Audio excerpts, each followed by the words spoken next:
Hello all, welcome back to the Jak and Daxter Marathon, where I'll be revisiting and reviewing all of the Jak and Daxter titles. Yep, if you watched the first review, which if not I highly recommend, the link will be in the description. It will also be in the game review playlist. I did say that I'd be doing the original trilogy and possibly X. Well, since then I actually found my PS2, but you know what?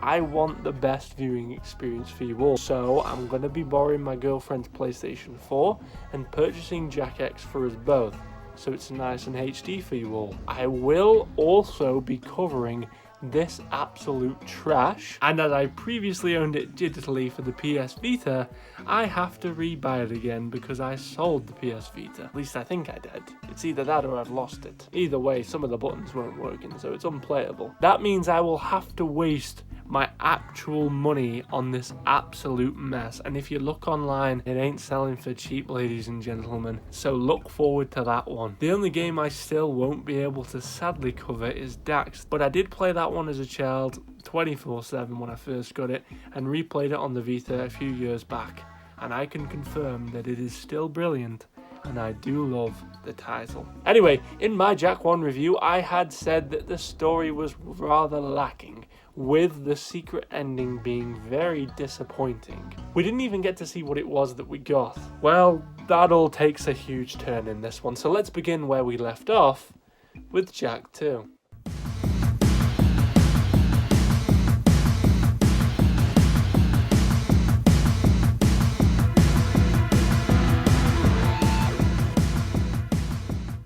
By the precursors.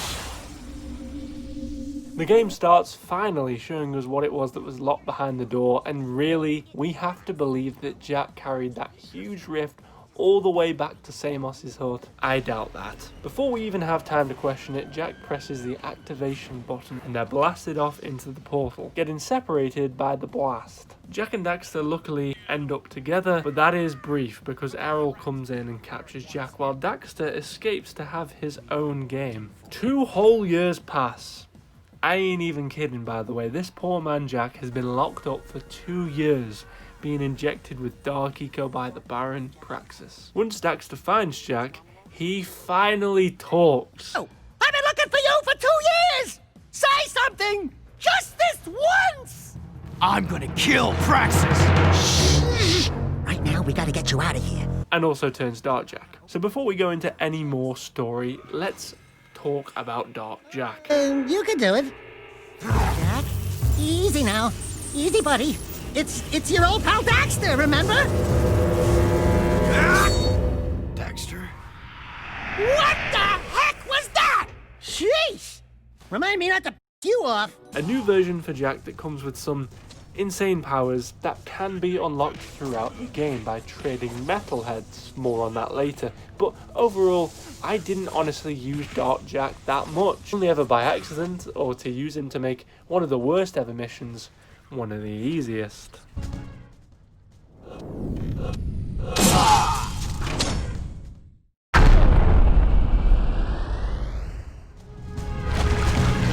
underground monster free. Subject not in sight.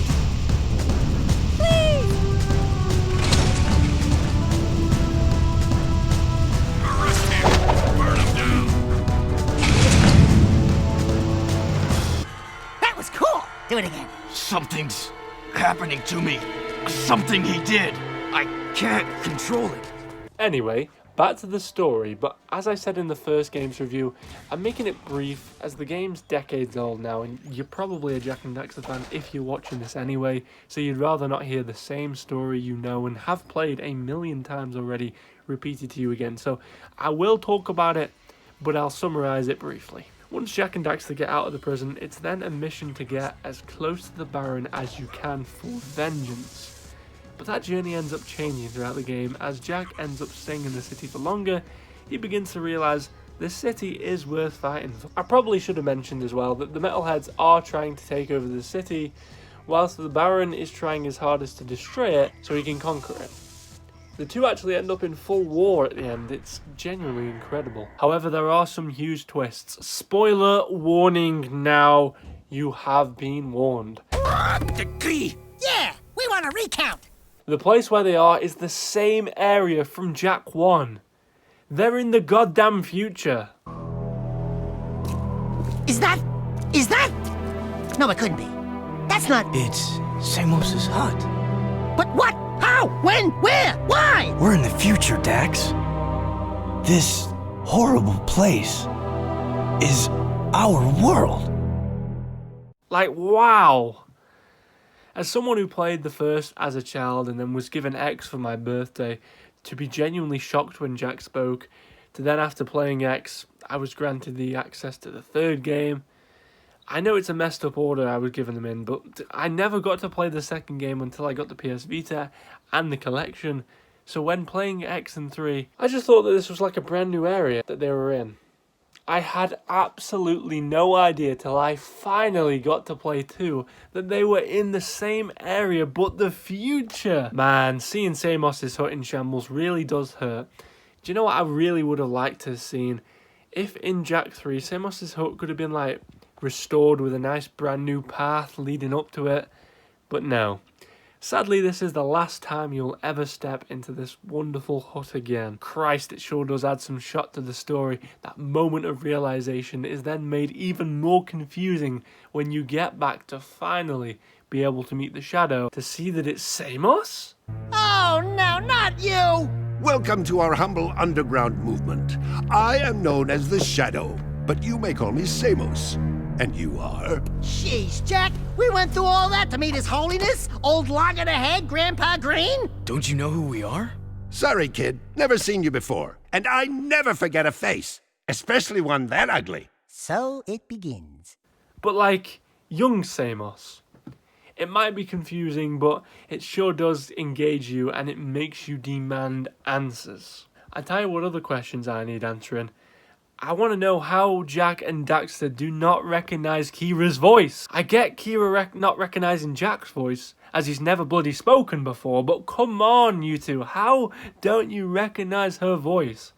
She at least recognizes Daxter's. Complaints aside, I do really like that they use Jak being the only one to talk, as it's so much more effective when Daxter finally loses it and says something, causing Kira to recognize his voice. But I just wish that they'd had Kira wear a mask or something so her voice would be muffled, but never mind.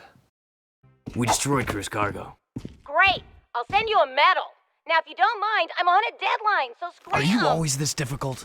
Let me handle this, Jak. Listen, lady, we beat your stupid course, and we can outrace anybody in this city. Wait, that voice. Now, there's just two things you need to know.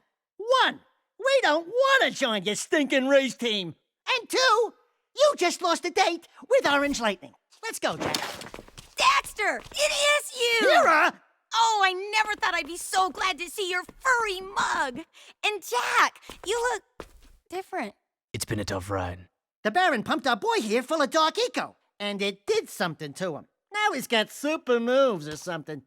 And a few anger issues as well. Let's talk about the characters, actually. I've spoken about Jak, Daxter, Kira, and young Samos, but let's talk about the new ones. We're introduced to Torn, Ashlyn, Tess, Sig, Vin, Pekka, Crew, Praxis, Errol, Core, and spoilers. Once again, huge spoiler warning here. Younger Jak. Yep, this time travel stuff in this game is so fascinating. But honestly, there's not a single character that I hate. Even the ones they want you to. Every single character has some form of development, and those that don't get it too much will get it even more in the next two games. There's no more that needs to be said, really. They are all great and add together wonderfully to perform a perfect story. Seriously, the story for this game is an easy 10 out of 10. Just when you think you know it all, bam! Huge twist. Two Samoses. Do be careful. Good hunting!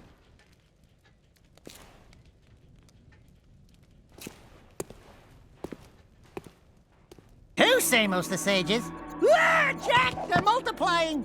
I should have mentioned sooner, but whilst Jak 1 chose the path for explaining it briefly at the start, and then scattering characters around that you can choose to go and talk to, who will then tell you to go and do something, but not force you to, Jak 2 is a little different. This time around there is a mini-map and actual mission markers pointing you exactly where you have to go. It's definitely needed because it's a lot larger than Jak 1 and it doesn't have things cut into sections like Jak 1 did, so without a map you'd honestly be lost. Once you get to the missions, then you are locked into the path to do the mission, but you can exit it if you'd rather, as long as no checkpoint traps you in it. As you get later into the game, multiple missions from multiple people appear on the map, allowing you to choose which one you want to do first. It doesn't matter too much, as if you choose one over the other, you'll still have to do that one later, but I appreciate the choice.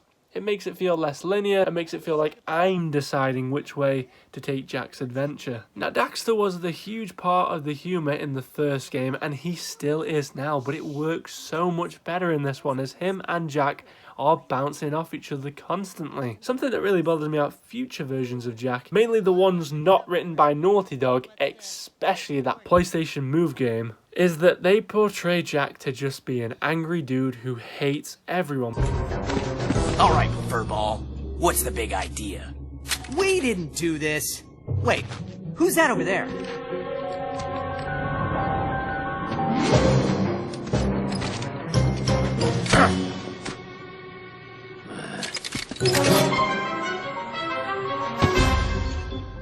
Something is afoot. I'd say no one is above suspicion. Run circles around these guys? Sounds like a nice vacation. Yeah, I'm up for a little friendly competition. Or not so friendly. I'm in. Grace. I get to the point. You two don't stand a chance. Yeah, I don't think so. But he's more than that, he's characteristic. Yes, he'd have wanted to beat Ratchet and Sly, but not personally beat them, just in a competition aspect. For example, here is Jak accepting a competition. However, you'll notice he actually does have character in this cutscene, so play that now. You said we could use one. I did, didn't I? But not one of those. Those are for the big boys. You can use that one. What a runt! Seems to fit you. Get in, Dax. I'll drive. Care to wager a little something on a race, then? If you win, I'll let you keep that little vehicle for as long as you live. And if I win, I don't have anything. I'd say that yappy rodent of yours is a bit bony, but skinned and buttered, he'd make a nice treat. My vehicle against him. Forget it, buddy. Jak would never... Done. What? Don't worry. If there's one thing I can do, it's race. Anyway, back to Jak 2, the humour is brilliant. You'll definitely have more laughs in this one than you did in the original. But with more laughter, there will definitely be more tears in this one. That is because of the difficulty. What the... I have to know what the developers were thinking in making such sudden spikes in difficulty. One mission can be a cakewalk, while the next one feels like you're being dragged through hell. Now, I'm a lot better at this game than when I first played it, but Christ, I still had double the deaths I did in the first game, and will probably have in the third one. I'm all for a challenge, but Jesus, this pushes the boundary beyond a basic challenge and just turns stupid. Not to mention, almost every single death you have 90% of the time, the whole mission will restart if you die. No joke. There are barely any checkpoints, and if the mission does restart, guess what? All that ammo that you used, you have now lost. So you even stand less of a chance doing the level now, as you've basically got little to no ammo. I still managed to finish the game though. However, the difficulty could still be hard enough to push people from riding it out. Some people might not be as patient as me, and well, that would be a great shame, as they'd be missing out in one hell of a game if they quit too early. Of course, the difficulty wouldn't be as bad if they didn't force you into terrible mech suits that are so stiff and annoying to control. The amount of ridiculous deaths I had in these stupid things is not even funny. And yep, if you die, back to the start. Oh, wonderful. Yeah, it's a new gameplay style, but it sucks. Can we get Flop back, please? Speaking of new things, let's talk about the jetboard. Within the first half hour of the game, you'll be rewarded with the jetboard to take out on the epic skate track. This is so much fun. Jak's able to bounce off so many tricks simultaneously, tearing down those grind rails and speeding up those ramps.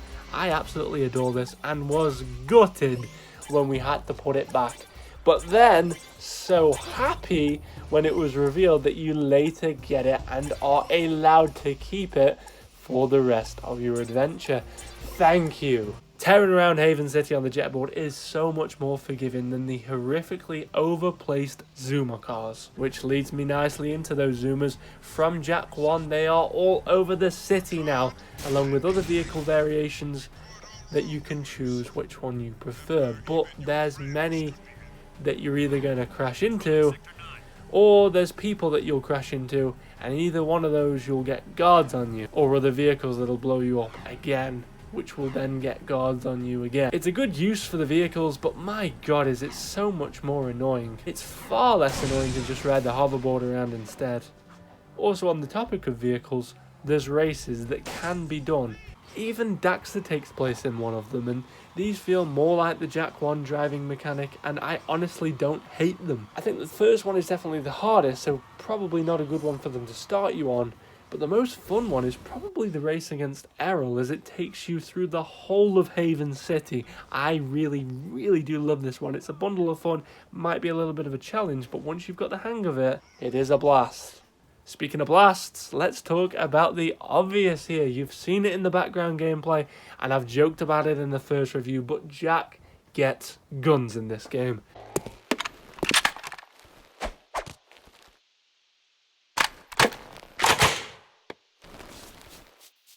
You know what, even though Jak has guns, it still somehow manages to feel perfect, as his core movement mechanics are exactly the same as the first game, just now adding the fact you can shoot. Over the course of the game, Jak gets 4 different weapons.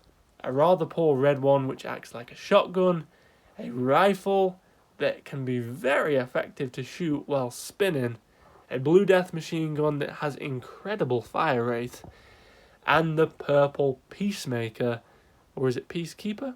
It's one of the two, we're going to call it a Peacekeeper, that lets out an extremely powerful energy ball. All the weapons feel and control perfectly. Yes, there are some better than others, but you'll probably just main the yellow rifle anyway, but the variation is there should you choose to change up your playstyle. Let's move on to talk about change. So, evidently there's huge changes to the overall style of the game, this time being a more grounded story, mission-based game that's a lot more darker than the eco in the first game. But there's many similarities, and I'm not just talking about the characters. There are so many hidden Easter eggs and nods to the first game. I'll name a few of those now. There's the obvious ones like the precursor orbs, this time hidden around the game to provide a neat little challenge to try and find them all. There's also other nods like the same cows from Jak 1, the power cell dance at the start that's sadly cut off, the power cell dance when you go AFK,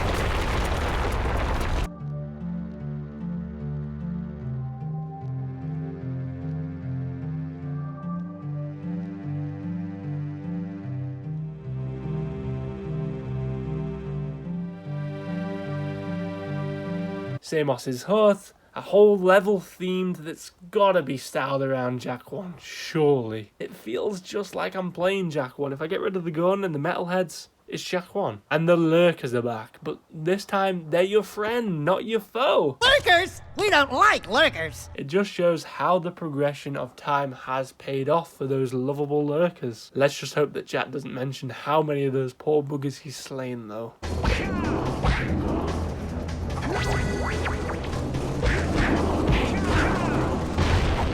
Sorry. You great guy. Bruder not forget. Bruder pay you back. You see.